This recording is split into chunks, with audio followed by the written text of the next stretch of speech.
Veja no ICL Notícias, segunda edição. E acabou criando um constrangimento, eu achei melhor eu assumir. Messias no Supremo. Crise com Alcolumbre faz Lula correr por fora para garantir a aprovação no Senado. Família Bolsonaro em chamas. Brigas envolvendo apoio a Ciro Gomes faz Flávio ir na cadeia pedir que Jair faça Michele recuar. Mortas e sem direitos. Com feminicídio crescendo sem parar, governo Tarcísio prevê corte de 54% na verba para políticas destinadas às mulheres. O ICL Notícias, segunda edição, está no ar.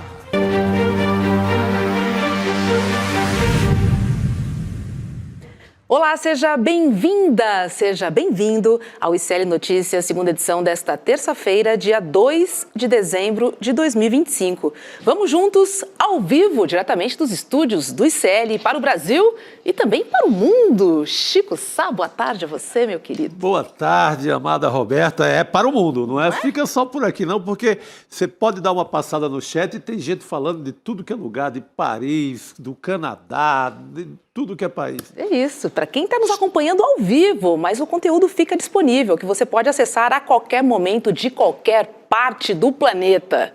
Vamos para Brasília, então, já dá boa tarde à nossa querida Heloísa Vilela. Oi, Elo, seja bem-vinda. Boa tarde, Roberta. Boa tarde, Chico. Vamos que vamos, porque esse Congresso não para. Hoje foi difícil, viu? Porque entre Câmara e Senado, um corre-corre para tentar dar conta de acompanhar tudo que está acontecendo aqui. Tá complicado. É isso, né, Elo? Complicado. Pega o corredor para a esquerda, pega o corredor para a direita, não dá para perder nada. Passa no cafezinho, corre no gabinete. É uma loucura, Elo, essa apuração de Brasília. Realmente, Brasília não deixa ninguém dormir, tá?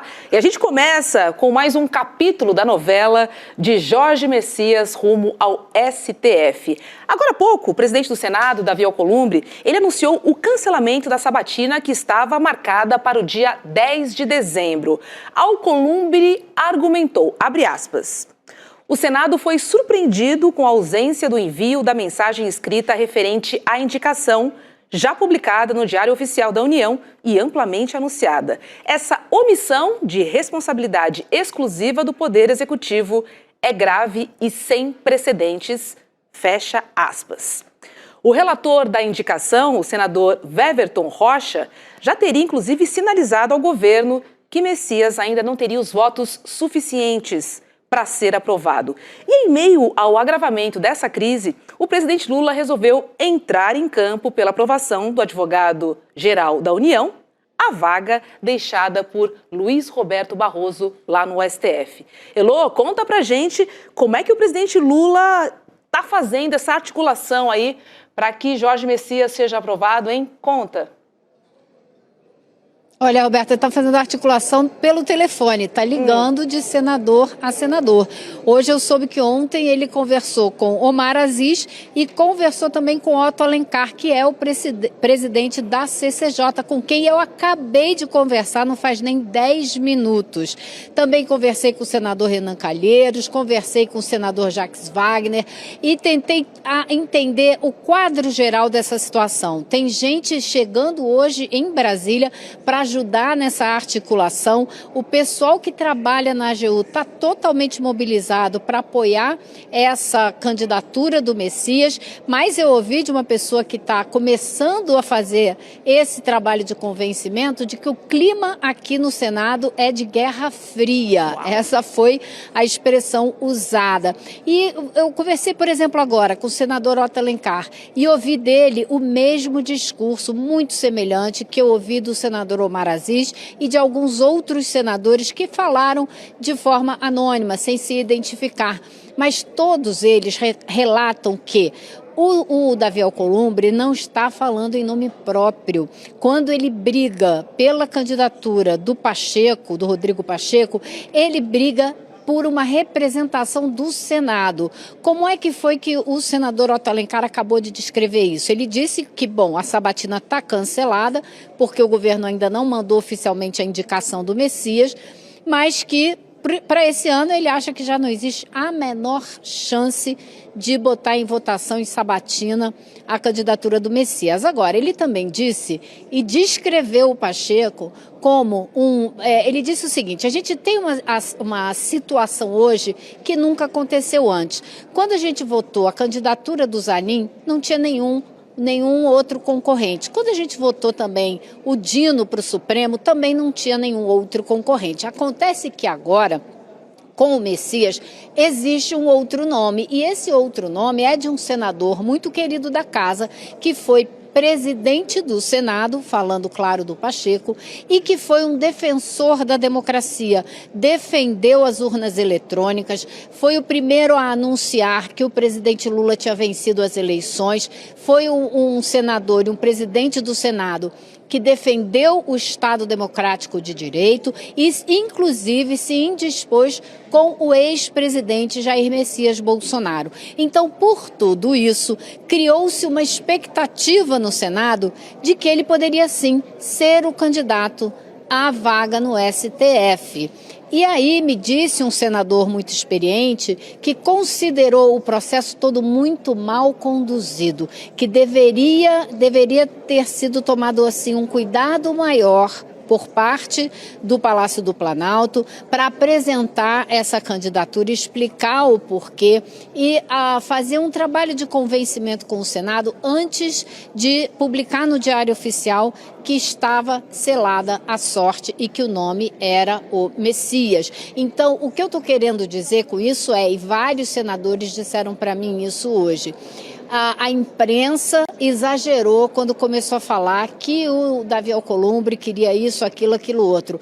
Ele até quer os cargos que a gente andou mencionando aqui, mas eles acreditam que esse querer não está misturado com a situação específica do Messias, ou, na verdade, do Pacheco, que é uma relação muito, muito próxima que Pacheco tem com o Alcolumbre e que Pacheco tem com todo o Senado. Então, todos eles me narraram como se fosse um pouco de descaso com o Senado em si, com a casa, que tinha um bom candidato, consideram eles. Agora, é claro que, como disse o senador Omar Aziz, em política sempre existe uma saída. Ninguém acredita, ele disse literalmente para mim, o Davi Alcolumbre não vai arrebentar a República por causa disso. Como quem diz, em algum momento ele vai voltar atrás. E ele, Aziz, conversou com Alcolumbre, deixando claro que também existe um limite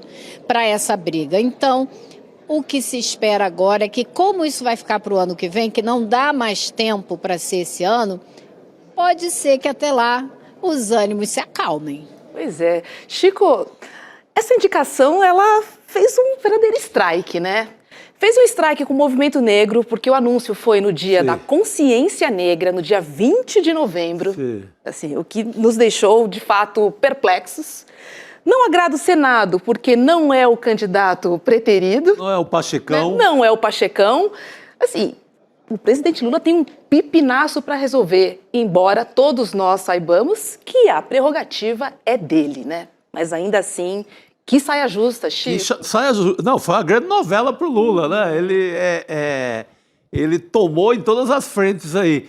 Agora, essa desculpa do Alcolumbre, o cara é a favor da democracia, santa paciência. É o mínimo, é o mínimo que eu espero do senador da República, que seja a favor da democracia. O cara era um candidato do Senado. O Senado não tem candidato para Supremo Tribunal Federal. O Senado tem candidato para a prefeitura, se fizer um bom mandato, tem candidato para governo do Estado, se fizer algum mandato, pode subir na vida, pode fazer um negócio, pode fazer qualquer coisa, menos achar que é uma prerrogativa do Senado passar por cima do presidente e nomear ou indicar e achar que o presidente tem que cumprir a indicação do Davi Alcolumbre.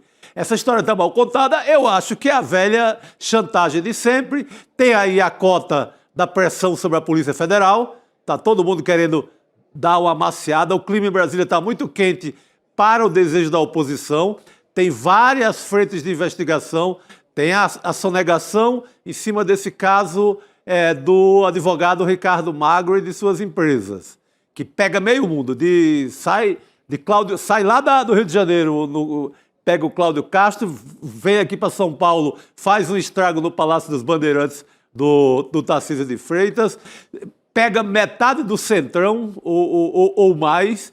Então, tem a questão das emendas tocadas pelo Flávio Dino e pela Polícia Federal. É outra frente de investigação que perturba todo mundo, inclusive assessores do senador Alcolumbre, porque ele tem cargo em tudo que é lugar, ele mandou verba e emenda para tudo que é lugar, ele também está complicado nisso. Então, tá todo mundo achando que o Lula pode baixar a bola da Polícia Federal, achando que o Lula é o Bolsonaro que vai mudar o delegado da Polícia Federal, dependendo do gosto de cada deputado e de cada senador. Então, não é só porque o Rodrigo Pacheco é a perfeição em pessoa e deveria ser o indicado. Longe disso. E, além do mais, o Rodrigo Pacheco seria um desastre, porque contra trabalhador, aquela coisa frouxa de nem é para um lado nem para outro quando aperta mesmo as causas trabalhistas, as causas ecológicas e causas assim que interessam mais a nação. Então, lei antidrogas. Sim, lei antidrogas. Então, não é esse grande republicano, esse grande brasileiro que o Alcolumbre, como desculpa, inventa que é. Elô? Chico, o que eu acho que eu ouvi hoje, diferente do que eu ouvi nos outros dias, é que não é só o Alcolumbre que se sentiu um pouco desrespeitado pela decisão do presidente Lula. Eu falei com outros senadores, inclusive senadores que são assim muito aliados do governo, inclusive. Então, eu não sei se isso se formou agora, nas últimas 24 horas, ou se isso já existia. Mas o que eu estou tentando dizer para vocês é que eu vi vários senadores fazendo este mesmo discurso. E isso me chamou a atenção. Deixou de ser uma irritação do Alcolumbre para uma decepção, talvez, de um grupo maior de senadores do que eu imaginava. O que me leva a crer que essa situação é mais difícil do que eu supunha ser.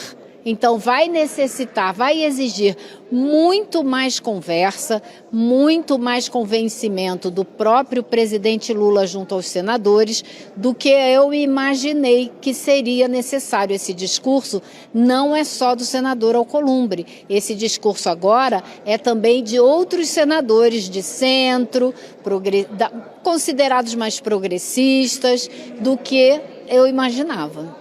Não, sua apuração, Elô, política é perfeita.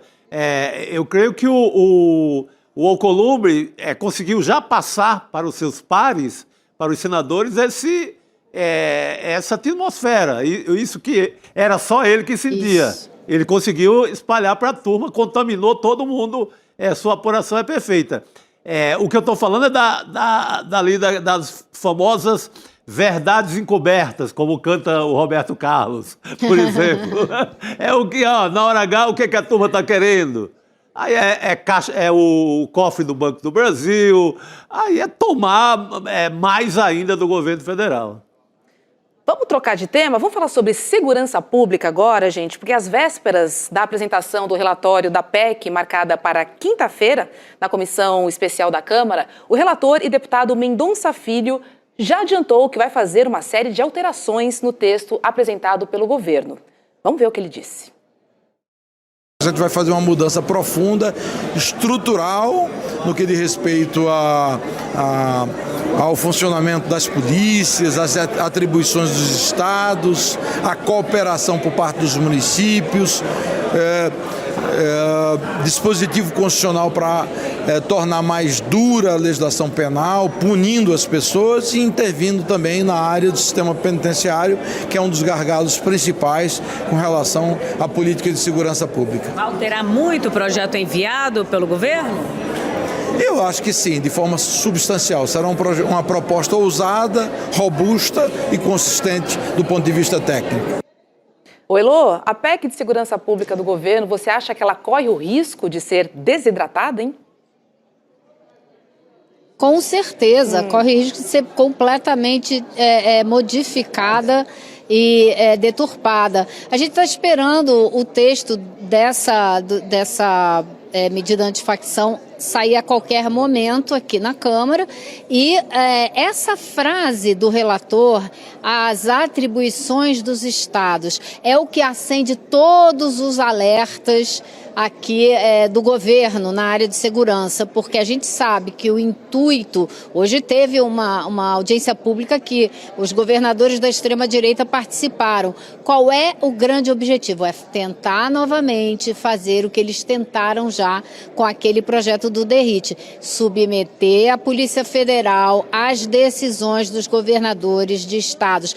É nisso que o governo está de olho e de olho muito atento, porque se for essa a intenção, é um desastre, vai exigir muita briga tudo de novo. E pior, já tem uma fofoca danada rolando aqui na Câmara de que o relator dessa matéria no plenário será novamente o DERIT. Existe o grande risco do Hugo Mota escolher novamente o DERIT para ser o relator dessa proposta na hora que ela for para o plenário da Câmara. Pois é, e hoje a segurança pública foi discutida numa audiência na Câmara com a presença dos governadores Tarcísio de Freitas, de São Paulo, e também Ronaldo Caiado, de Goiás. Pré-candidatos à presidência da República em 2026, eles aproveitaram o tempo para criticar o governo Lula e fazer propaganda das estatísticas criminais de seus estados. Ronaldo Caiado, inclusive, disparou contra o PT, dizendo que o partido protege facções criminosas. Vamos ver. Olha, o governo federal estrangula os estados, não repassa verba para os estados e, ao mesmo tempo, cria a pena justa, onde o que ele quer? Soltar preso. Essa é a política do PT, soltar preso. Eles não querem combater crime. Eles não querem ficar mal com o PCC e o Comando Vermelho. Nossa. Elô, eu me lembrei de uma outra reunião. Quem é que dessa tá vez com o a presença. É que eu me lembrei de uma outra reunião com a presença do presidente Lula, com o Ronaldo Caiado, inclusive, em que o presidente pergunta: Ronaldo Caiado, já que em Goiás, né, deu tudo tão certo em segurança pública, passa pra gente a receita. Lembra disso? Eu lembro disso, eu lembro muito bem disso. Agora, a gente sabe, a gente tem feito matérias exclusivas aqui no ICL, mostrando quem é que está lavando dinheiro do crime organizado. E não é o governo federal. Então, as suspeitas têm recaído sobre nomes muito importantes da política que estão no campo da direita ou da extrema-direita. Não é no governo federal. Então, você viu aí o que o Caiado vai fazer o ano inteiro, no ano que vem. Repetir essa frasezinha curta, né, o tempo todo. O governo do PT quer soltar bandido. É isso que eles vão fazer o tempo todo. Quando o que o governo está tentando fazer é prender os peixes grandes do crime organizado. Na verdade, nem é o governo, é o Estado brasileiro, através do trabalho da Polícia Federal, tentando prender os peixes grandes, os que realmente mais lucram e botam para funcionar toda essa máquina do crime organizado que lava dinheiro nas fintechs, né, que usa o sistema financeiro para lavar o dinheiro. Então é isso que a gente está vendo acontecer, não é o que o governador Caiado está falando. Bom, e nessa mesma reunião, a deputada Maria do Rosário, do PT, disse que os governadores estavam lá para fazer comício. Nós queremos destacar a importância, portanto, que possamos agir tendo esta prioridade como nossa, retirando o tema da segurança pública de onde ele vem sendo colocado, até este momento, muitas vezes neste parlamento, que é o do palanque eleitoral. A segurança pública precisa mais do que discursos.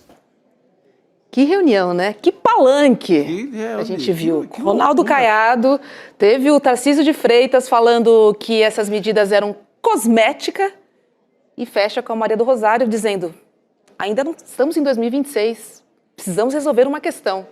Meu Deus do céu, não, ali era um palancaço eleitoral, né, com o Tarcísio, o Caiado desesperado, querendo a vaguinha da extrema-direita na campanha, acho que não vai conseguir, não vai, mesmo que se o Tarcísio não saia candidato, dificilmente vai para ele, porque tem o Ratinho Júnior na frente, na preferência, ou um dos Bolsonaros, que estão lá se estapeando para um deles conseguir disputar a eleição. Eu acho que a Elô tocou na questão que é fundamental e mais importante. O que é que você tem?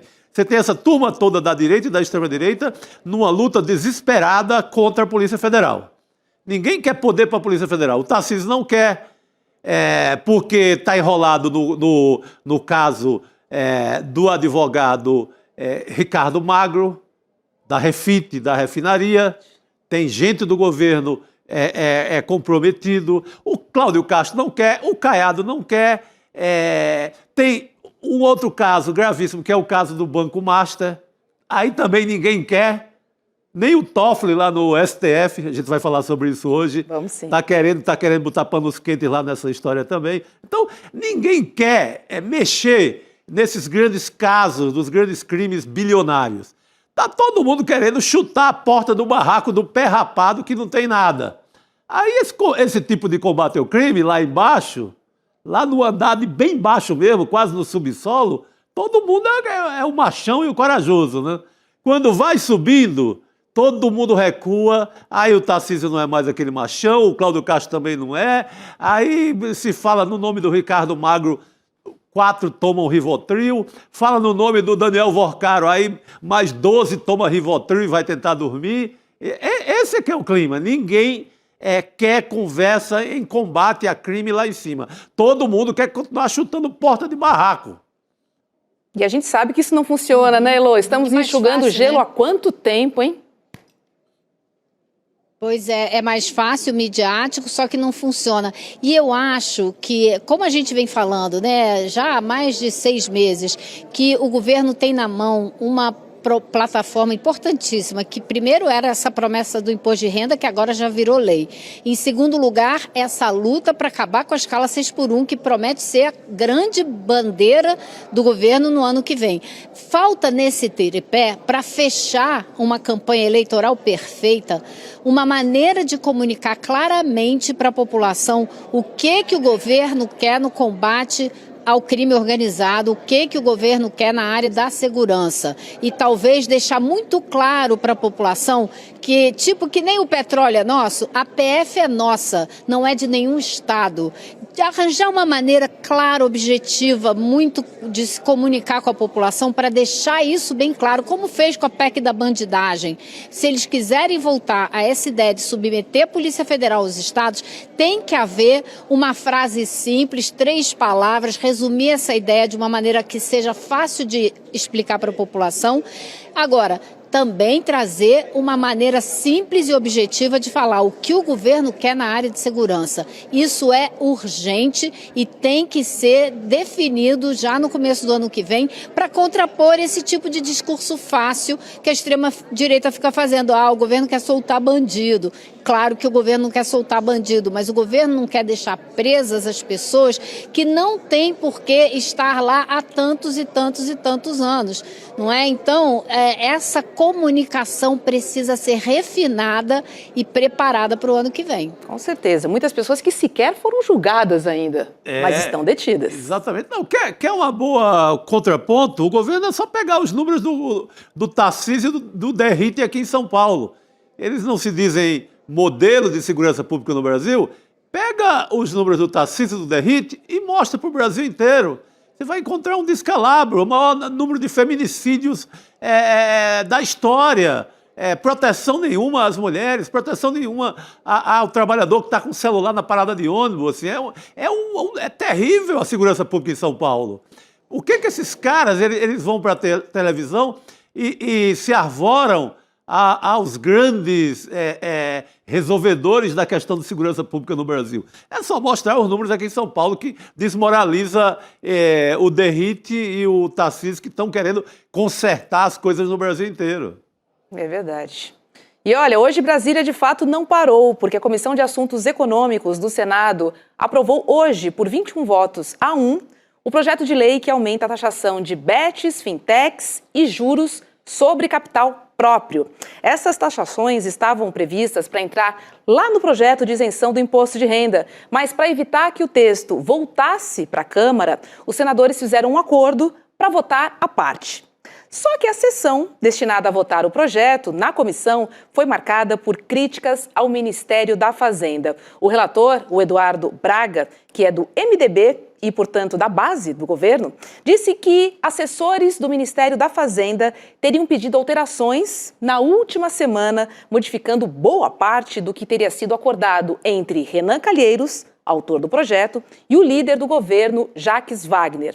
Após mais de 1 hora de críticas, Jacques Wagner, então, pediu que o texto colocado em votação fosse o da semana passada, o que tinha sido acordado. Vamos ouvir. Eu aprendi que política sem risco não existe. E eu vou aqui me colocar no risco, independente, porque não fui procurado também. E eu vou pedir ao senador Eduardo Braga que retire o adendo de hoje, mantém o adendo da semana passada, portanto não há local mais para vistas, e que nós votemos o relatório que Vossa Excelência apresentou. Depois eu pago a conta. Elô, pegaram o Jacques Wagner no contrapé, hein? Não, ele resolveu que era a melhor saída naquele momento. E como líder do governo, ele disse, eu pago essa conta. Ou seja, eu assumo esse risco. Existiu uma divergência, fundamentalmente, no ponto a respeito da isenção dos dividendos.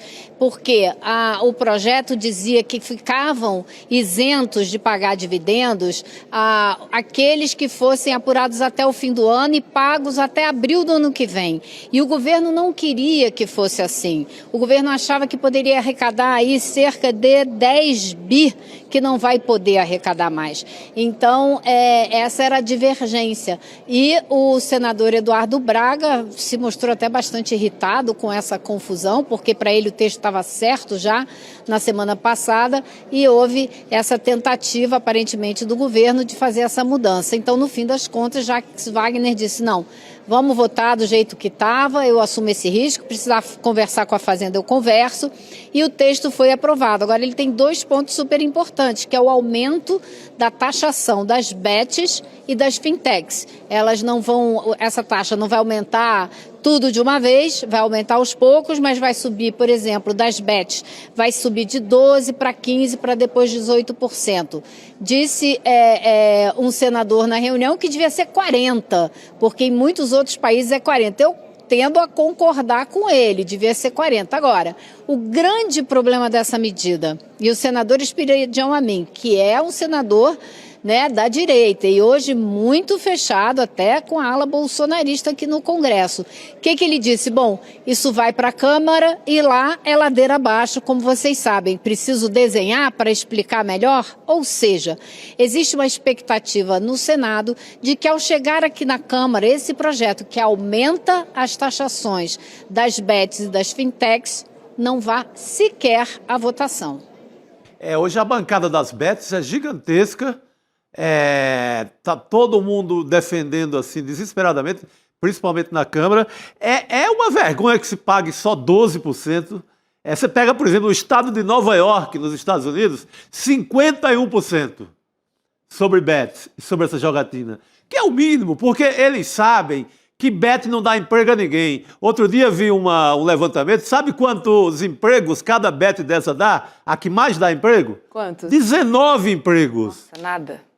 Nada? Perto do que eles faturam? 19 empregos. Não empregam ninguém, arrastam dinheiro do arroz e feijão do trabalhador.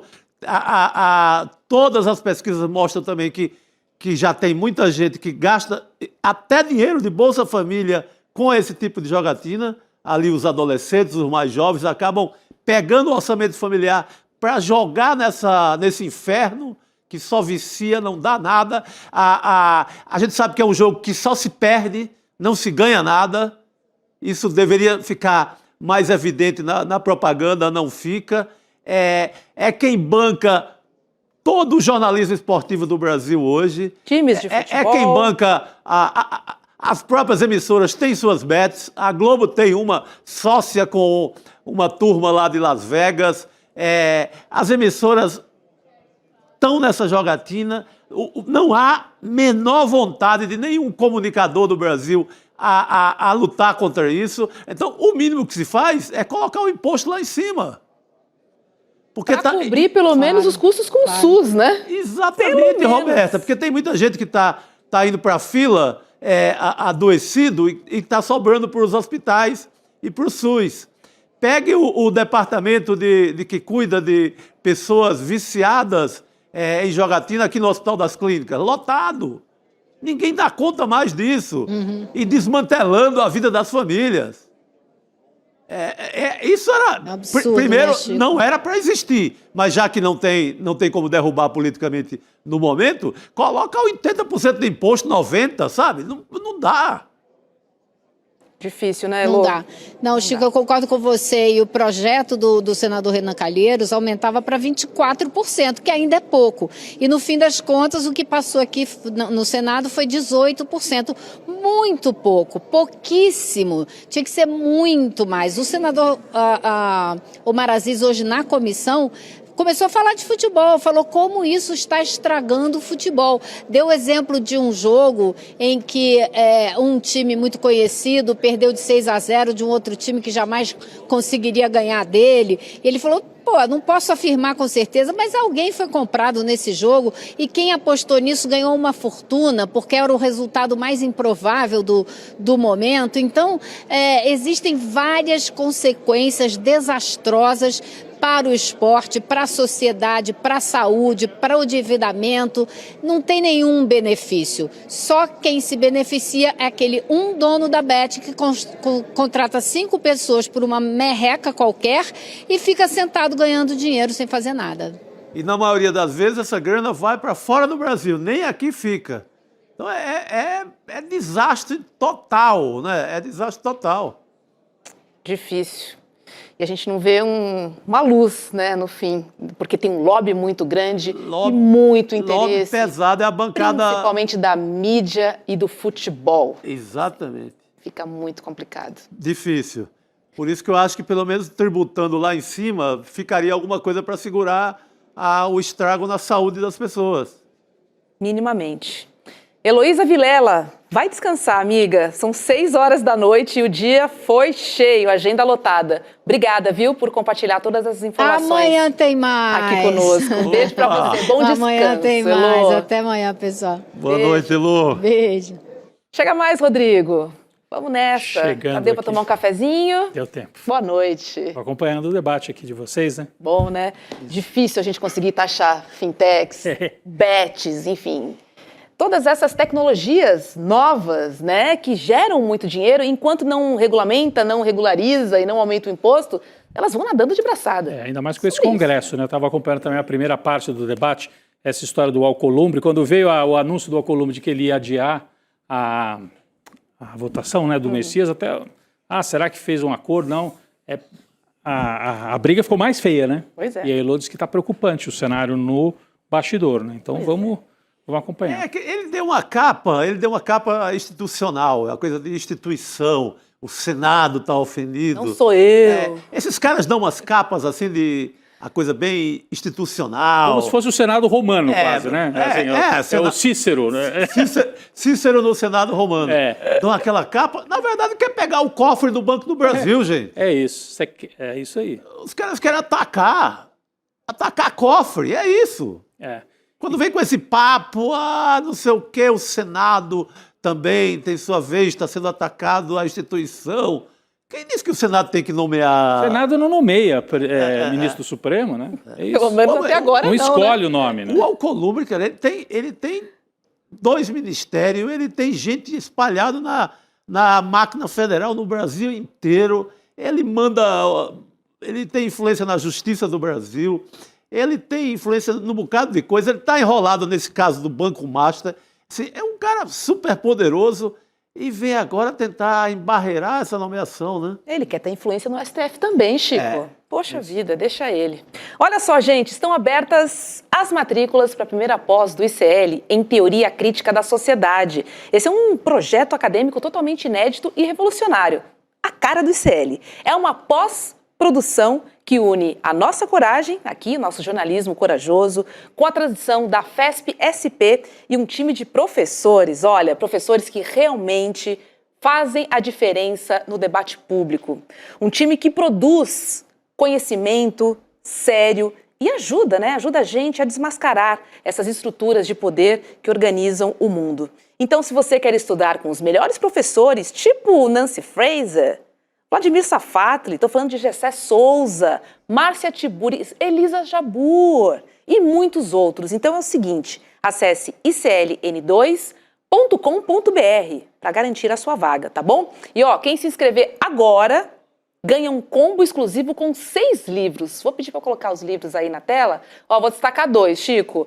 O Estado de Exceção, a forma jurídica do neoliberalismo, esse do Rafael Valim. Boa. Tem outro bom aí, aliás, só tem livros bons, mas eu vou destacar 2 aqui. Capitalismo Canibal, da Nancy Fraser, que eu gosto também. Maravilhoso. Muito bom. É isso, gente. Corra lá, tá? Essa é a sua chance de fazer parte desse marco histórico aqui do ICL e também na educação. Então acesse agora icln2.com.br, icln2.com.br. Meninos, queria trazer uma pesquisa para a gente conversar, porque na pesquisa Atlas Intel divulgada hoje, o presidente Lula lidera o primeiro turno para 2026. A principal disputa colocada aqui é contra Tarcísio de Freitas. E aí, o presidente Lula teria 48,4% das intenções de voto contra 32,5% do governador de São Paulo. Já o governador de Goiás, Ronaldo Caiado, do União Brasil, ele aparece com 5,7%, Ratinho Júnior, do PSD, com 4,1%, e Romeu Zema, do Novo, tem 2,3% das intenções de voto. O presidente do Partido Missão, o Renan Santos, aparece com 1,9%. 3,2% votariam branco ou nulo e 1,8% não souberam responder. Esse seria hoje o cenário mais provável, ou pelo menos aquele mais desejado pelos empresários paulistas, né? Tarcísio concorrendo contra Lula. O que me chama a atenção, Chico, Roberta e todos que nos acompanham e todas, né? Por esse cenário, se puderem colocar na tela de novo, para a gente fazer a soma aqui junto com a nossa audiência, o Lula tem 48%. Mas se você somar Tarcísio e todos os outros, dá menos do que 48%. Então o Lula poderia ganhar no primeiro turno. Não é que vai ganhar, porque normalmente as eleições são muito difíceis no Brasil, muito disputadas, mas existe a possibilidade até do Lula faturar a eleição no primeiro turno, apesar de toda a dificuldade, Chico, por esses números aí. Eu já gostei que pelo menos já tiraram o Bolsonaro, não tiravam nunca ele das pesquisas, pelo menos foram... agora estão mais condizentes com a realidade, o Bolsonaro não pode concorrer, não está consultado na pesquisa. Cara, eu até já respondi um bocado dessas pesquisas da Atlas e outras... Porque é pela internet. Né, e outros institutos que também nos consultam via Facebook, Instagram, Twitter.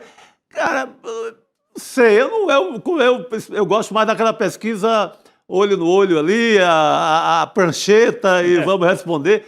Porque essa aí, imagina, se eu sou falou aí do Renan do MBL, eu junto um exército ali na rede social, se eu ataco essa pesquisa, eu posso dar uma subida para 5.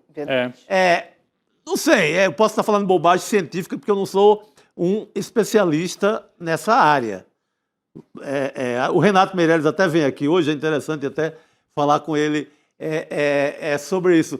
Mas eu desconfio desse tipo de pesquisa que, se você faz uma grande mobilização de rede social, você ataca uma pesquisa dessa, com muita... A não ser que eles tenham um exército lá para se defender disso. É verdade. Então, mesmo ali, Lula quase ganhando no primeiro turno. Eu estou falando com Lula em vantagem, para não dizer, não, é porque o candidato que você tem mais afinidade, digamos assim, não ganha ainda em primeiro turno, está quase ganhando, não é isso. Não sei, eu prefiro a pranchetinha e risca o X ali. Nem o X, escrever o nome do candidato, para ser bem original, Chico. Aí não tem erro, gente. Mas deixo a observação, não sou especialista, então posso estar falando bobagem. Olha, o Instituto testou um outro cenário. Não foi com Jair, mas foi com Michele. Vamos dar uma olhadinha na pesquisa, gente? No caso de Michele, por exemplo, Lula ficaria com 48,7% das intenções de voto contra 28,6% da ex-primeira-dama. Ronaldo Caiado aparece com 9,4%, Ratinho Júnior com 5%, Romeu Zema com 4,4% e o Renan Santos com 2,1%. Votos brancos e nulos somam 1,4%. Não souberam opinar, 0,4%. Baixíssimo também, isso, né? Não sei, baixíssimo. Mas olha, a diferença do Lula para Michele é de 20 pontos percentuais, né? Então, o Lula teria mais dificuldades enfrentando o Tarcísio do que enfrentando a Michele. É o que está se desenhando, né? Os nomes que carregam Bolsonaro ali estão com mais dificuldade, tem mais rejeição. O Tarcísio teria menos rejeição a essa altura do que um nome da família Bolsonaro, seja a Michele, seja o Flávio. A gente não vai nem trazer aqui, mas teve também um cenário testando o Flávio como candidato, e aí a distância é maior ainda do que contra a Michele. Então, o Lula está razoavelmente tranquilo no primeiro turno. É verdade que no segundo turno se reuniriam quase todos esses aí contra o Lula, ou todos eles contra, e aí fica um cenário mais equilibrado no segundo turno. Mas vamos aguardar. Tem pesquisa mostrando uma vantagem maior para o Lula, outras pesquisas mostrando um pouco menos. Aquela da que saiu na semana passada, a CNT-MDA, com um quadro até melhor para o Lula, apesar da popularidade do governo ter dado uma estancada. Ele vinha em franca recuperação e agora deu uma estancada na popularidade do governo também, como mostra essa pesquisa de hoje. Muito bem. Vamos receber nossa convidada, é a codeputada estadual pelo PSOL de São Paulo, a Paula Nunes, que também faz parte da bancada feminista. Oi, Paula, seja muito bem-vinda ao ICL Notícias, segunda edição. Oi, Rô. Tudo bem, Rô, Chico, Rodrigo, é um prazer estar aqui com vocês. Obrigada pelo convite, pelo espaço. Nós é que agradecemos, deputada. Para falar de um tema muito doloroso para a gente, mas acredito que também para homens, né? Porque o que a gente tem vivido realmente são notícias de horror. Olha só, gente, em 2025, a cidade de São Paulo registrou o maior número de casos de feminicídio para um ano desde a série histórica que foi iniciada em abril de 2015. Entre janeiro e outubro, foram 53 ocorrências. Mesmo sem os dados de novembro e dezembro, o ano já acumula o recorde de casos de feminicídio na capital paulista. Os dados foram levantados pela Globo News com base nos números divulgados no portal da Transparência da Secretaria de Segurança Pública do Estado de São Paulo. São considerados apenas os feminicídios consumados, ou seja, não estão inclusas as tentativas de feminicídio. Ou seja, aquele caso terrível, horroroso de ontem, né, o de anteontem, um cara que atropelou e provocou amputação das pernas, não está aqui nesses números, né? Porque aqui estão só os números em que há a morte, né, da vítima, né? É muito forte, Roberta. A gente conversava ontem depois de sair do ar, né? Enfim, mas vamos ouvir a Paula, né, que deve ter muito mais para falar para a gente sobre esses números, né? O que explica isso, né, Roberta? Assim, não para, é uma notícia atrás da outra, é muito chocante. É muito chocante. Paula, deixa eu só trazer mais um contexto aqui, trazendo do estado de São Paulo, porque aqui foram registrados 207 feminicídios entre janeiro e outubro deste ano. No mesmo período do ano passado, foram 191, um aumento, portanto, de 8%, considerando os 10 primeiros meses do ano. Então, tanto na capital como no estado como no estado como um todo. Cresceu, né? Apesar do aumento, aí vem, né, o ponto que a gente quer tratar contigo. Porque apesar do aumento nos casos, o governador de São Paulo, Tarcísio de Freitas, ele propôs um orçamento para a Secretaria de Políticas para a Mulher, em 2026, cerca de 54% menor do que foi inicialmente aprovado pela Assembleia Legislativa na Lei Orçamentária Anual de 2025. Ou seja, no ano anterior, o corte proposto tinha sido muito, mas muito maior.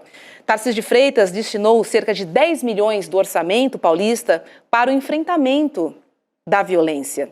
Mas, na Lesp, os parlamentares conseguiram subir o valor para 36 milhões, incluindo emendas parlamentares.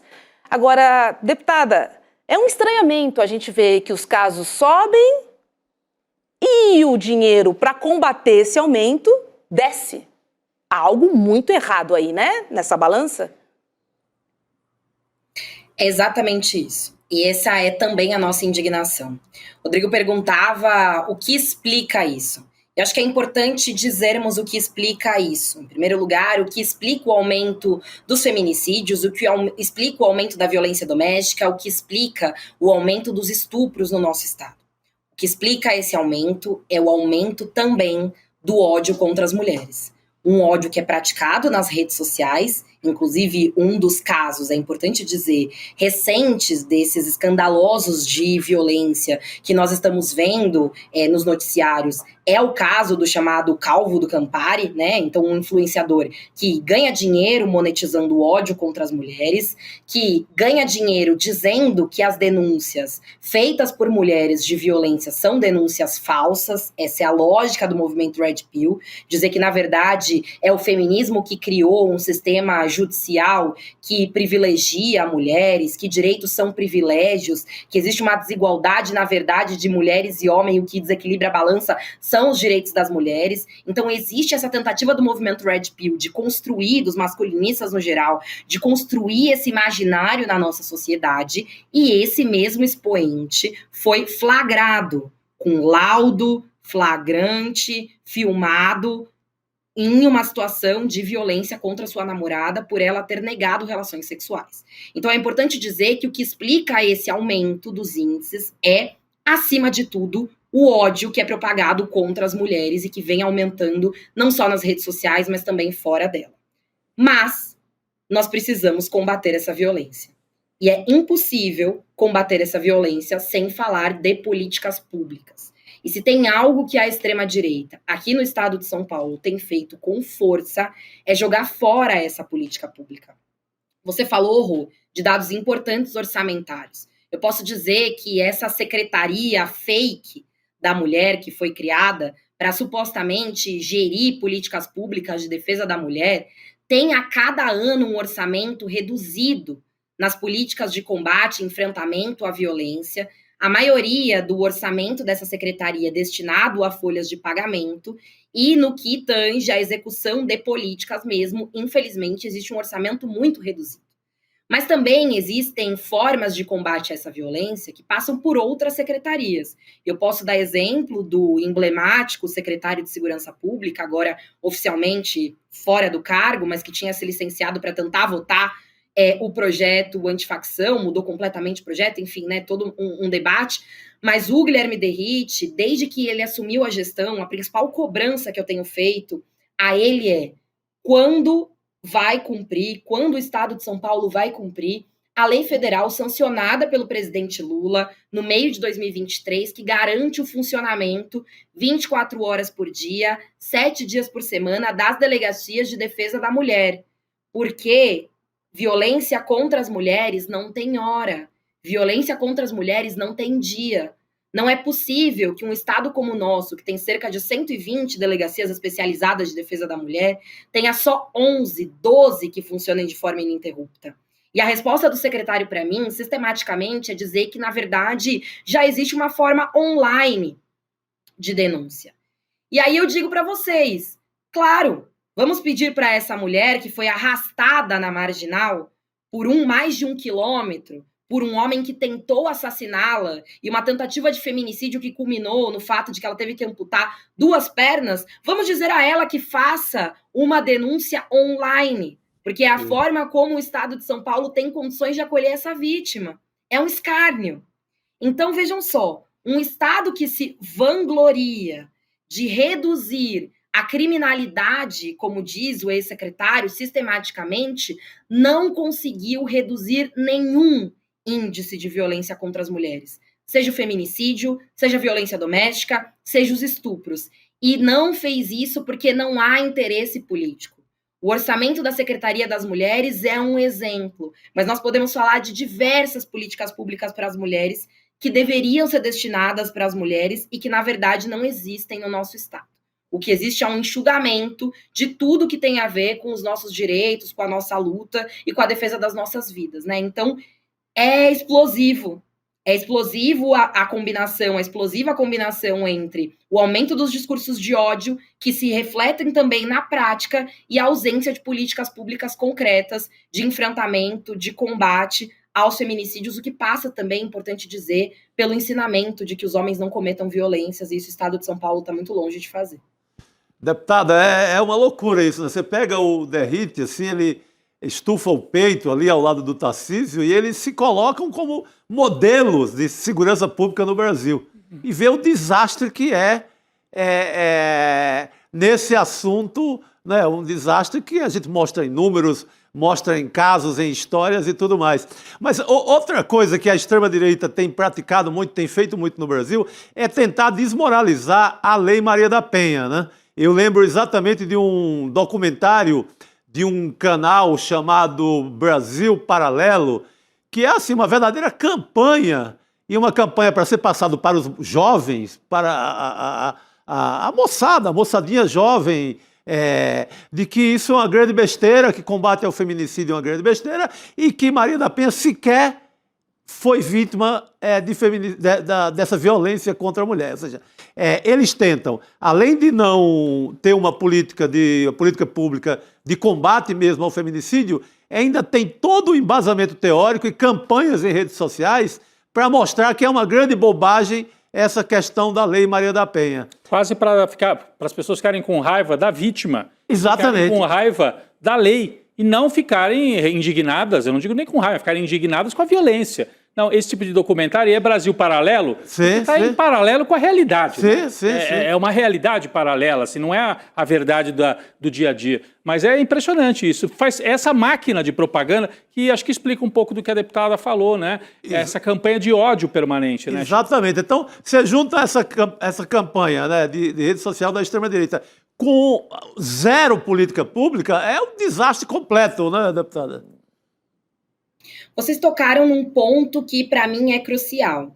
Existe uma campanha difamatória, infelizmente, a Maria da Penha, que é uma sobrevivente da violência, que por pouco não foi vítima de um feminicídio, à época nem existia esse crime tipificado dessa forma, mas que por pouco não foi vítima desse crime de ódio fatal contra ela, e que espelha uma lei, que é uma lei importantíssima, uma lei que foi construída pelos movimentos sociais, uma lei que foi construída pelo movimento feminista, e é uma lei que, em muitos aspectos, protege as mulheres. No aspecto penal, sim, mas não só no aspecto penal.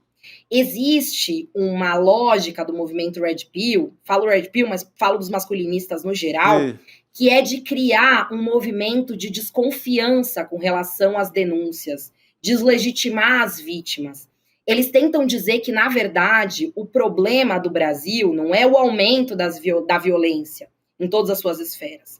Que não é o aumento, o próprio feminicídio, eles dizem que é um caso de descontrole emocional, que não deve ser considerado dessa forma, mas, na verdade, o que eles fazem é criar uma campanha de desinformação dizendo que o maior problema do Brasil são as denúncias falsas e que essas denúncias falsas seriam culpa do movimento feminista. Mas, na verdade, todos os dados demonstram, inclusive dados da OMS, de que o nosso maior problema é a subnotificação. É muito difícil denunciar um crime de violência. É muito difícil romper um ciclo de violência. Por isso que as políticas públicas precisam ir para além do aspecto penal. Porque ter uma delegacia que funcione 24 horas por dia, 7 dias por semana, para poder fazer a denúncia é importante. Mas ter política de emprego para que mulheres não dependam financeiramente dos seus agressores é fundamental. Ter política de moradia para que mulheres possam sair da casa de seus agressores e viver de forma independente é fundamental. Ter política de creche, de escola, para que mulheres possam deixar os seus filhos sob responsabilidade do Estado para trabalhar é fundamental. Ainda assim, fazer uma denúncia é muito difícil. Porque num país como o nosso, altamente religioso, em que Michele Bolsonaro vai à imprensa e diz: eu oro todos os dias para que o meu marido seja uma pessoa melhor. Uma mulher religiosa olha para esse discurso, para o marido que bate nela dentro de casa e pensa: eu preciso ajoelhar e orar para que o meu marido seja uma pessoa melhor. E não procurar o Estado para me cercar de política pública. Eles criam uma campanha de desinformação que faz com que, infelizmente, essas mulheres que são vítimas de agressão fujam da política pública e criem dependência de outras tantas instituições que não o Estado. Isso é muito ruim, porque, na verdade, repito, a denúncia é muito difícil. E produzir prova de um crime que acontece entre 4 paredes é também muito difícil. Produzir prova de estupro, produzir prova de violência doméstica, o feminicídio, né, é totalmente outro cenário, é o extremo, é quando o Estado já falhou em muitos aspectos, porque quantas mulheres, quando são assassinadas, têm medida protetiva, já fizeram denúncia, já procuraram algum órgão público, enfim. Então, nós precisamos, e eu tenho muita convicção disso, atuar em mais de uma esfera. E aqui eu quero parabenizar o ICL pelo trabalho que cumpre, inclusive, no combate à desinformação. Porque combater a desinformação é fundamental. Mostrar a importância da luta das mulheres, das políticas públicas é fundamental. Repito, ensinar os homens a não agredir é fundamental. Isso passa pela escola, mas também passa pelas redes sociais. Mas as políticas públicas de combate também são fundamentais. E aí não é à toa que são os estados e as prefeituras que são chefiadas pela extrema-direita que estão colocando essas políticas públicas ladeira abaixo. Não é à toa que é o estado de São Paulo chefiado por esse expoente da extrema-direita, por um secretário de Segurança Pública expulso da rota por matar demais, que se recusa a cumprir uma lei federal das delegacias da mulher ininterruptas. Tudo isso está muito interligado. E o nosso papel é atuar nesse combate nas duas esferas. Tá certo. Muito bom. Deputada Paula Nunes, da bancada feminista do PSOL, muito obrigada, viu, por estar aqui conosco, trazendo informações importantes para a gente entender esse número e também como é que o Estado de São Paulo e o governo do Estado de São Paulo trata, né, desse tema. E, pelo jeito, não é realmente muito importante para ele, pela diminuição do investimento nesse combate ao feminicídio. É uma pena, até porque nós somos 56% da população. Estrategicamente, já não funciona. Obrigada, viu? Um beijo. Obrigado. Eu que agradeço. Uma boa noite para vocês. Boa noite, deputada. Não é isso? Somos 56% da população. Sabe o que eu acho curioso, para não dizer outra coisa? É assim, a extrema-direita está fazendo sua campanha para 26, dizendo que a violência é um problema. E é um problema. A gente sabe que é. Cresce o roubo de celular. Aí ninguém contesta, ninguém diz assim, não, o problema não é o roubo de celular, é que muita gente reclama. Mas, gente, se a lógica vale para roubar celular no ponto de ônibus, e é um fato, é horrível, tem muito assalto de celular em São Paulo, por que a mesma lógica não vale para a violência contra a mulher? Quer dizer, vale mais o celular do que a vida da mulher? Pelo jeito, sim, né? A lógica, não. Se a lógica é, temos um problema com a violência, por que não admitir que temos um problema também com a violência contra a mulher? Porque é um fato. Vai negar esse fato? Até quando? Né? É impossível. Deveria ser constrangedor, mas o Tarcísio não fica nem vermelho ao fazer esse tipo de política pública. Olha só, gente, daqui a pouquinho, às 7 horas da noite, tem Precisamos Conversar com Juliana Baroni, Açucena, Márcia Tiburi e Sara Zara, que elas te esperam para um debate provocador e necessário. Hoje elas vão falar sobre o caso de agressão doméstica do influenciador Calvo do Campari, que a gente acabou de comentar aqui. Elas falam também como Ivete Sangalo virou símbolo da liberdade feminina madura. E também vão comentar o suposto diagnóstico de Alzheimer do coronel Augusto Heleno. Uma história aí minimamente estranha, né, Chico? Nossa, pra dizer completamente pouco estranha. Porque primeiro era ali, divulgaram isso, advogados, o entorno do general Heleno, que era um Alzheimer que vinha desenvolvendo há muito tempo. Desde 2018. Desde 2018, desde a participação dele no governo Bolsonaro. Xandão diz que vai pedir um exame independente e tal. Opa! Não, a gente se enganou, esquecemos aqui. Na verdade, é só de 2025 para cá. Ou seja, tem que investigar direito isso aí. Né? Tem que investigar. É isso, gente. Às 7 da noite, coladinho no N2, tem Precisamos Conversar, tá? E tem o link também para você receber a transmissão, conteúdos exclusivos. É o icl.com.br/Precisamos Conversar, tá bom? É daqui a pouquinho.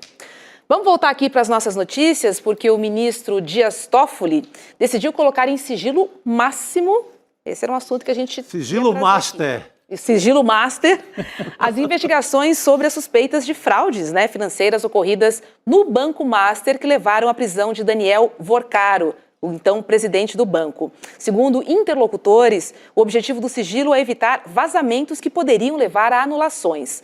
Toffoli já participou de um evento jurídico em Londres que era patrocinado pelo Banco Master. Vamos lembrar aqui, né? E até hoje ele não esclareceu nada quem custeou as despesas dele. Essas festinhas, né? Esse Gilmar Palusa da vida. Se você vai, quando acontece uma coisa dessa, tá aí a gente questionando ele agora. Por quê? Porque ele vai para um converscote pago por banqueiro, pago por alguém que ele vai julgar logo mais. Daqui a pouco vaza um vídeo do Toffoli tomando um vinho com o Vorcaro. Aí adeus, né? Não dá pra... Tô dizendo que tem, não tô dizendo que tem, mas... Pô, o cara ganha bem. Olha o risco de ter, né? Esses ministros ganham bem e tal, não dá para estar se misturando, porque depois serão cobrados. Com certeza. Já houve um tempo, inclusive, eu tenho amigos juízes que diziam assim, quando era um juiz no interior, por exemplo, em cidade pequena, que o juiz não, prefeito convida para festa, todo mundo convida para festa. Todo mundo quer bajular. E o juiz, que é sério, diz não. Ele tem até uma vida social muito restrita, muito porque ele não preservada. pode ficar indo em festa com o prefeito, depois ele vai ter que julgar as contas do prefeito, eventualmente. Né? Deveria valer para o Supremo isso, né? Deveria. Olha, e a defesa de Vorcaro, ela protocolou um pedido para que o caso tramite no Supremo e não na Justiça Federal de Brasília. O que ainda não está claro é se, com a decisão, toda a investigação sobre o Master passará ou não para o STF, ou se apenas uma parte dela. O que me chama a atenção é isso. É o sigilo para mim. Por que será que o Master quer tanto assim que o caso vá para o Supremo? Que desejo é esse? Né? O que aconteceu na confusão das investigações e de tudo que a Polícia Federal estava recolhendo, acharam um projetinho lá de um deputado da Bahia, Bacelar, do PL, propondo um negócio com o banqueiro. Era ali um esboço de uma sociedade no negócio do agro lá na Bahia, que o Vorcaro, o Banco Master, entraria de sócio do deputado. No segundo, esse caso pula para o STF, porque envolve deputado que tem mandato. E a defesa fica numa vontade louca que suba mesmo para o STF. Pois é, então a desculpa seria essa. Tem lá, no meio lá de um monte de papel, tem um papel de um deputado lá no meio. Que nem era um negócio fechado, era um ensaio de alguma coisa. A Polícia Federal, cumprindo seu papel, tinha que dizer tudo que pegou lá dentro. Mas ele já, vira uma chance. De puxar para o Supremo.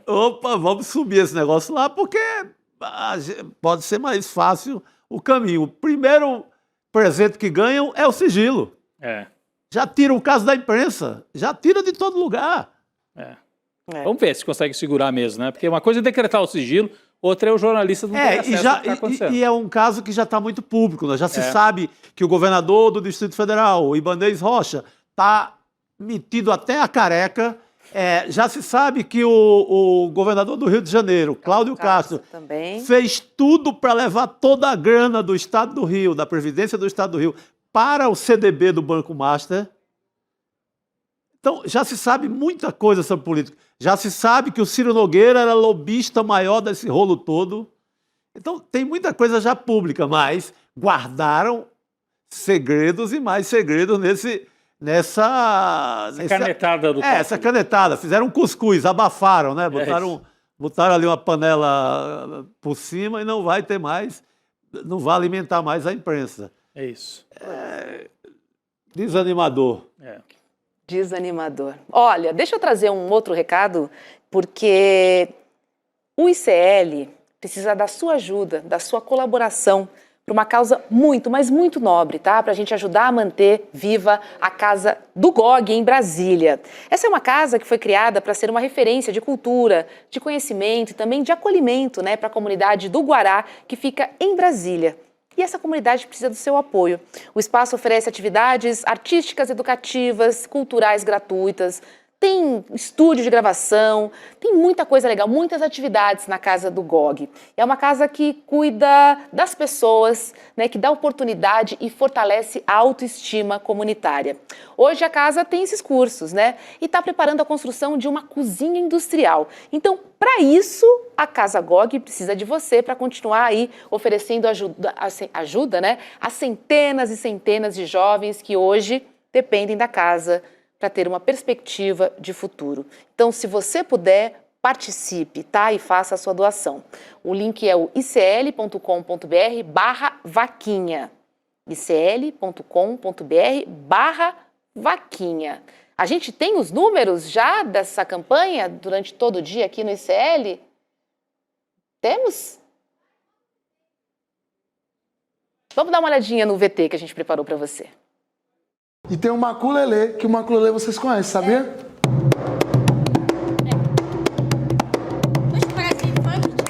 funk veio do maculelê.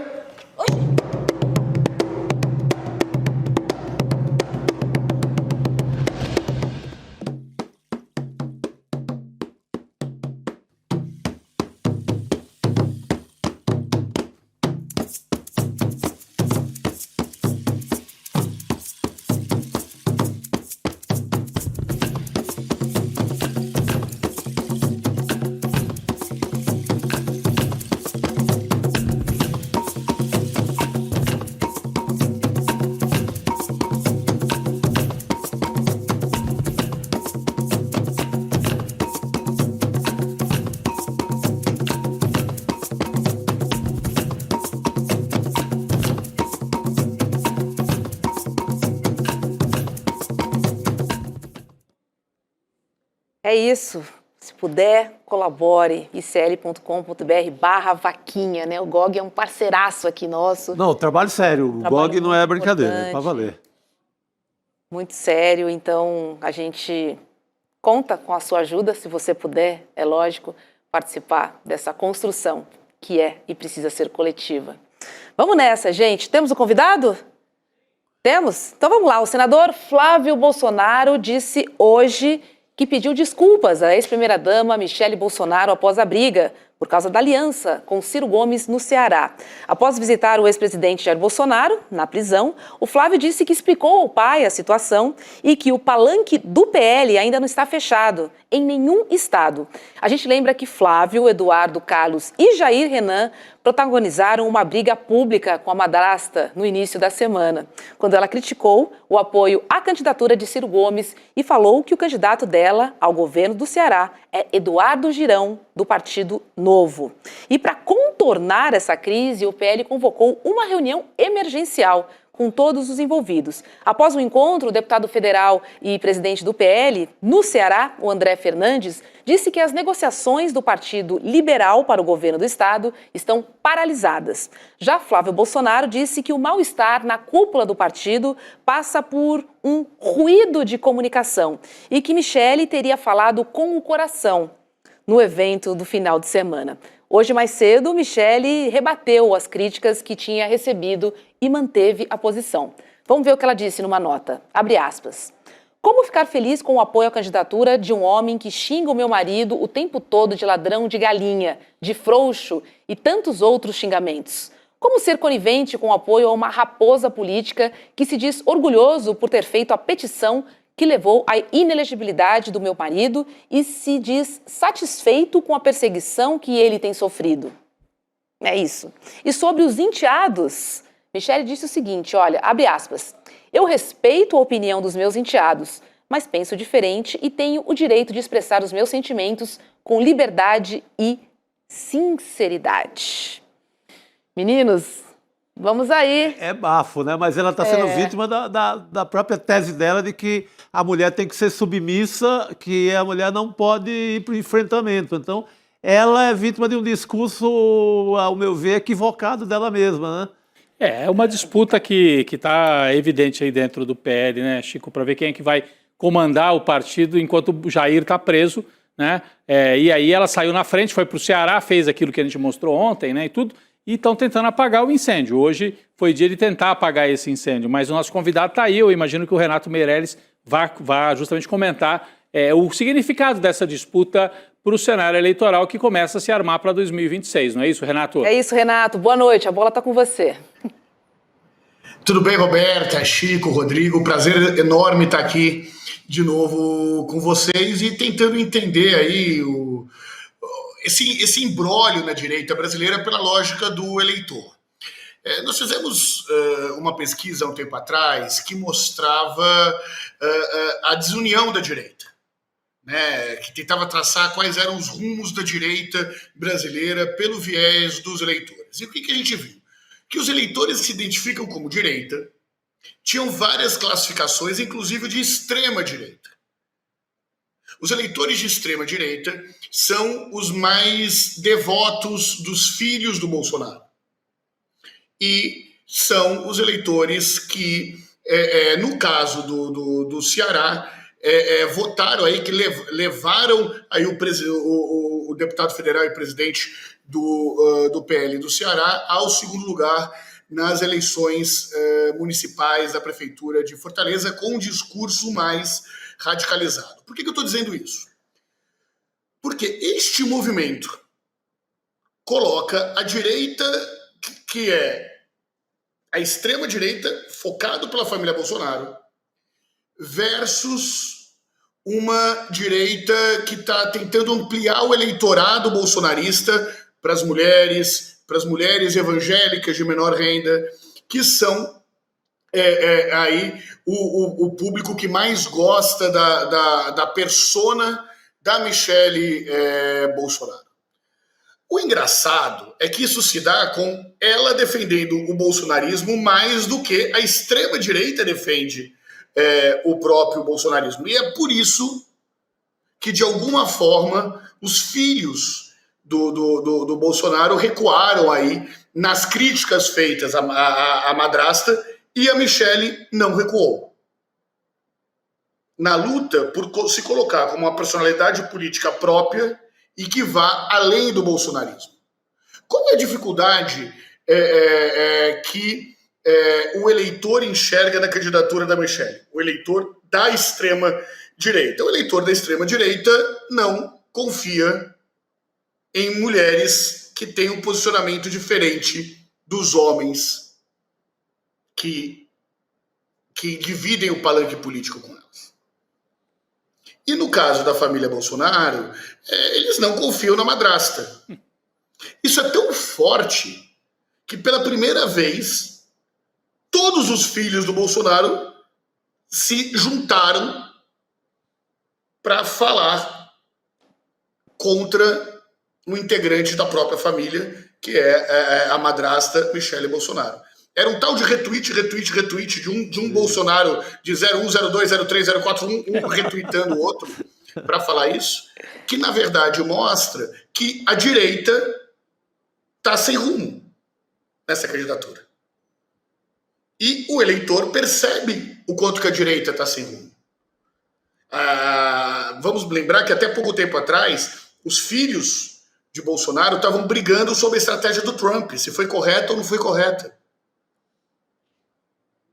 Nós estamos tendo uma série de discussões que mostram que a corrida eleitoral hoje tem um único candidato realmente posto, que é a candidatura, a reeleição do presidente Lula, e tem a direita tentando não se fragmentar para enfrentar o debate.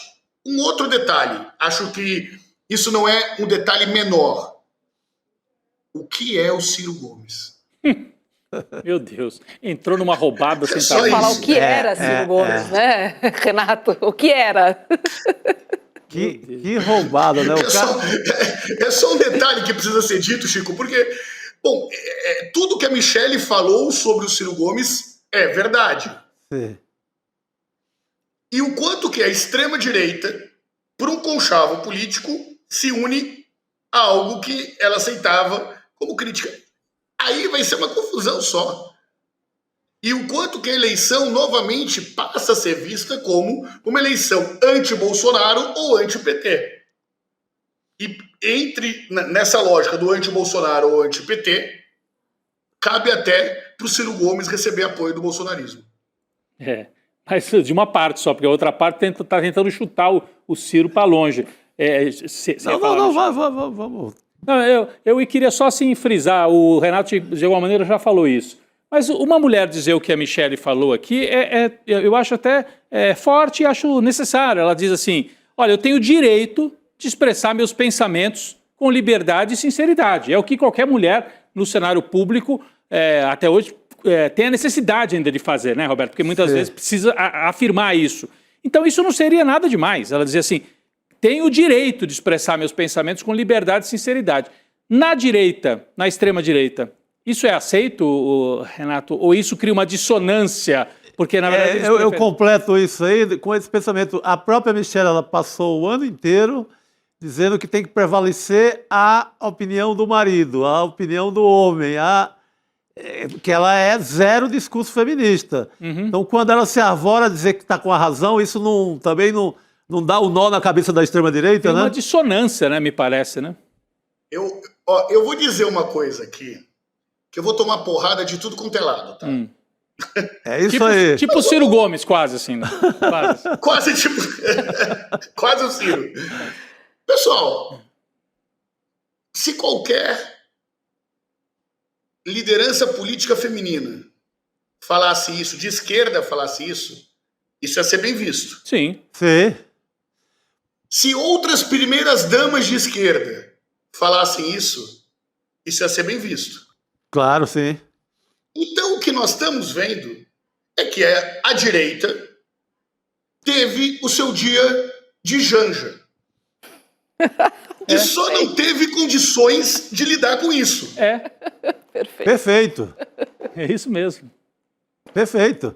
Por isso que eu questiono assim, a Michelle vai segurar a onda de enfrentar esse público dela se ela passou o ano inteiro dizendo que ela tinha que ser submissa? Pois é. Aí agora ela enfrenta a macharada toda de casa no ato de coragem.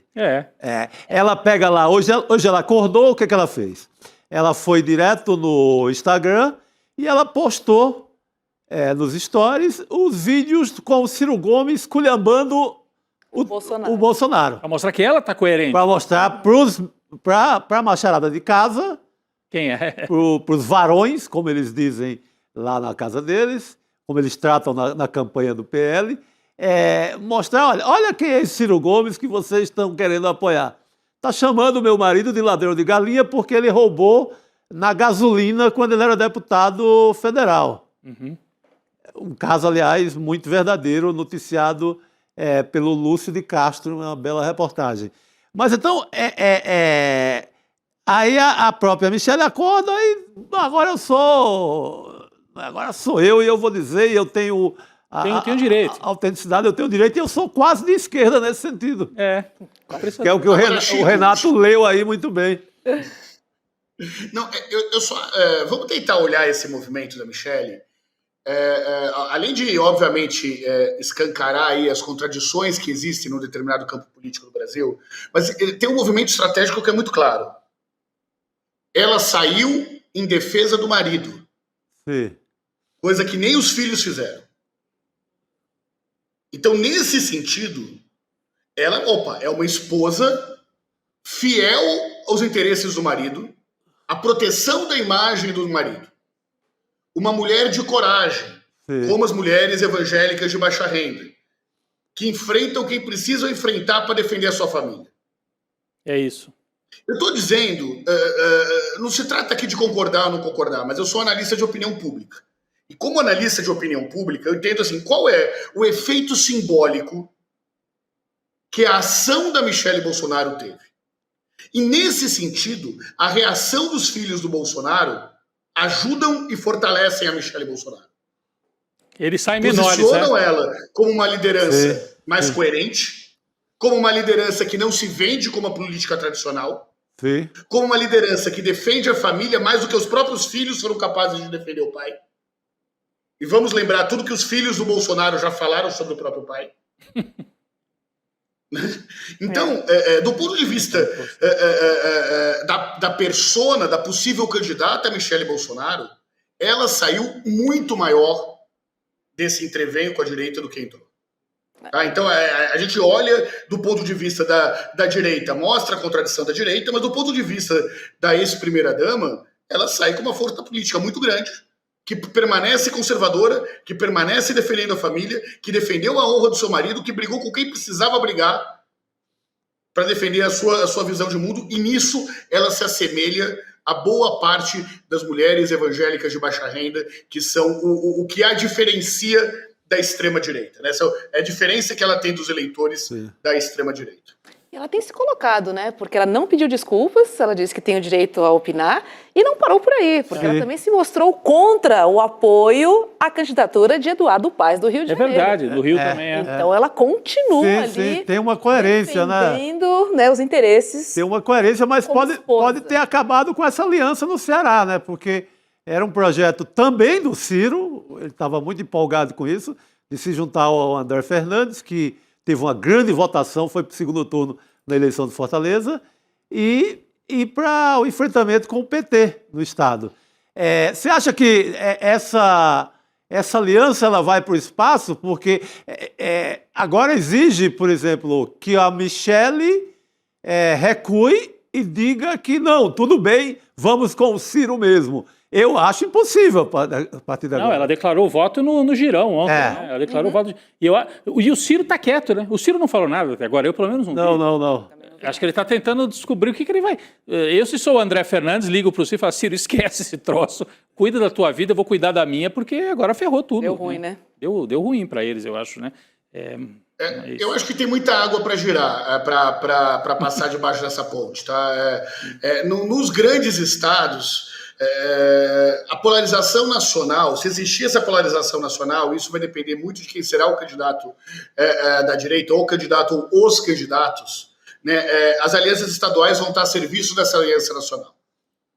Se nós tivermos uma eleição pulverizada e menos polarizada a nível nacional, as relações estaduais se bastam.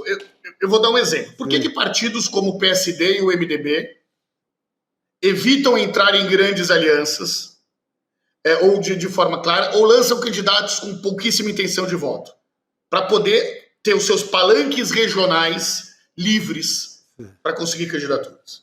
Se a gente caminhar para uma eleição polarizada, o tema da eleição para governador passa a ser eleição presidencial.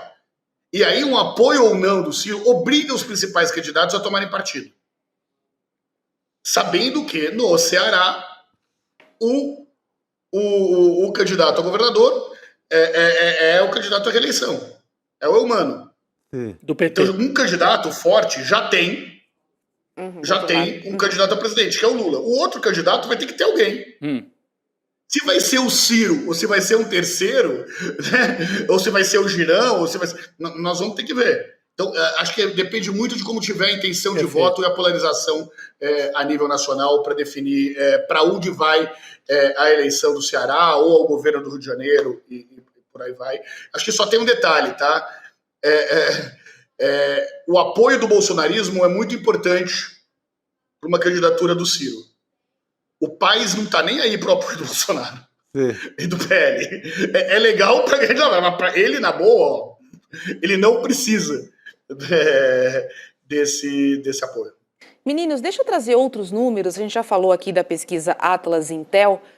Essa falando especificamente sobre o presidente Lula, tá? Porque a desaprovação do presidente voltou a subir, segundo a pesquisa que foi divulgada hoje. Na pesquisa feita em novembro, 50,7% desaprovam Lula, o que representa um aumento de 2,6 pontos percentuais se comparado ao levantamento de outubro. A aprovação é de 48,6%, no último mês era de 51,2%. Então a gente vê aqui que caiu um pouquinho, né, Renato?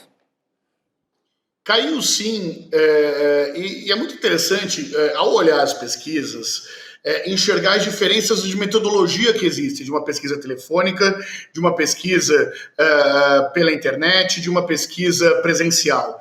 Tá? Todas as pesquisas têm seu valor estatístico e têm prós e contras. Tá? E são todas honestas, todas as dos institutos mais conceituados. O que acontece é que as pesquisas feitas pela internet sofrem uma variação muito maior. Né? Se a gente olha todos os gráficos lá, a variação de popularidade, de aprovação de governo, ela é muito maior do que o histórico de outras pesquisas por outras metodologias. Em outras palavras, para dizer o seguinte, caiu um pouquinho, mas está tudo igual. Nós temos metade do Brasil que aprova, metade do Brasil que não aprova. E isso nos dá duas certezas aí, hoje, a preço de hoje, sobre o processo eleitoral. Não teremos uma aprovação, não teremos uma diferença entre o primeiro e o segundo colocado no segundo turno maior do que 3 pontos percentuais. Segundo ponto, não teremos, vai ser uma eleição apertada. Não tem jeito, vai ser uma pressão apertada. O segundo fato é que o Lula é o favorito, porque a direita não tem nem concorrente.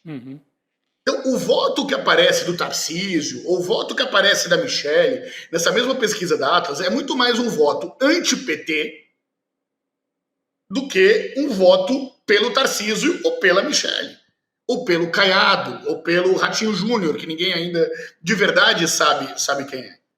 Então, a eleição está se dando entre quem gosta do PT e quem não gosta do PT. Ou melhor, quem gosta do Lula e quem não gosta do Lula. É isso. Agora, essas duas verdades significam o que na prática? Que quando você tem só 3% de diferença entre o primeiro e o segundo candidato, mesmo o primeiro sendo o presidente Lula, qualquer ventinho pode mudar de situação. Portanto, quem sabe o que vai acontecer está mal informado. Muito bom.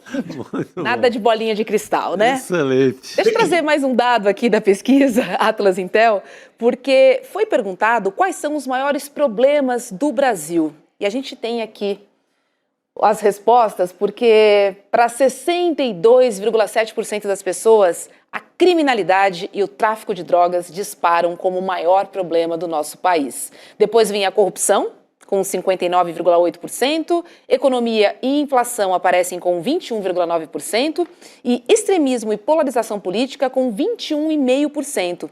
Eles estão entre os maiores problemas do Brasil. Então a gente está falando aqui sobre corrupção, em primeiro lugar, criminalidade e tráfico de drogas, em primeiro lugar, corrupção, depois vem economia e inflação e depois extremismo e polarização política. Renato?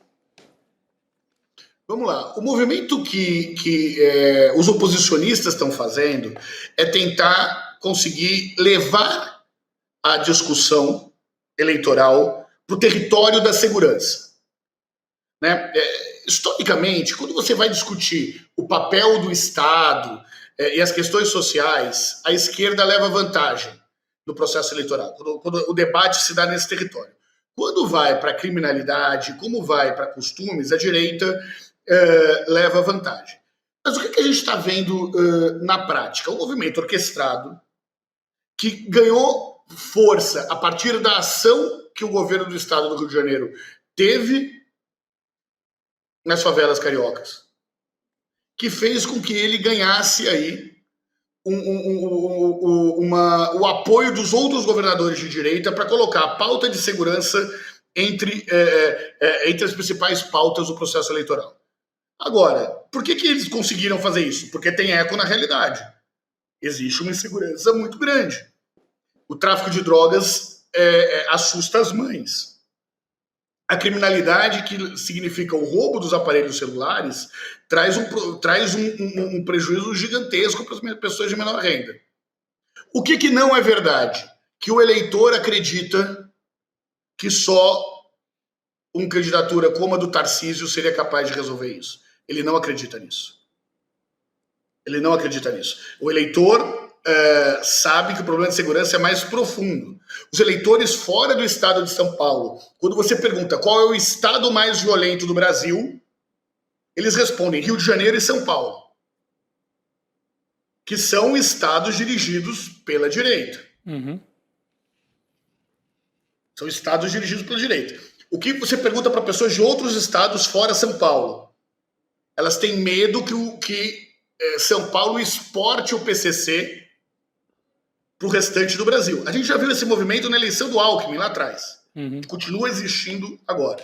Então, sim, a violência foi um movimento da direita que é amparado na realidade. Os brasileiros estão, de fato, com medo da violência. E aí a esquerda negar a existência do problema é o maior erro que ela pode ter. Porque o problema existe. Agora, não é fato que todo mundo acha que a direita tenha soluções para esse tipo de problema. Pois é, mas vimos aí as pautas principais das eleições de 2026. Sim. Vai correr por aí. É, por aí, né? Renato Meirelles, obrigada, viu? E volte mais aqui ao N2. Boa Obrigado, noite. Renato. Super obrigado pelo convite. Rodrigo, Chico, prazerzaço estar com vocês também. Valeu. Um beijo grande e até a próxima. Valeu, meu caro. Boa noite, meninos. E 7h em ponto e é hora de... Precisamos conversar. Vamos lá. É com vocês, meninas. Obrigada, Rodrigo. Valeu, Roberto. Obrigada, Valeu, Robertinha. Chico. Vamos lá, espaço para aquela rodinha ali de mulheres potentes. Este é o Precisamos Conversar. Até amanhã. Tchau, tchau. Pessoal, A pós-graduação Repensando o Brasil, que foi a pós de maior sucesso no nosso país em 2025, agora vai ganhar a turma de 2026 e você pode participar. Mais de 5 mil pessoas participaram desse primeiro ano. Estudaram com intelectuais como Marlene Chauí, Renato Janine Ribeiro, Muniz Sodré, comigo mesmo e muitos outros. No dia 14 de dezembro, um domingo, às 8 horas da noite, vamos fazer o lançamento oficial da turma de 2026. Uma chance especial de você saber tudo sobre o curso e garantir condições especiais. Então espero você para fazer sua matrícula no curso de pós-graduação do ICL.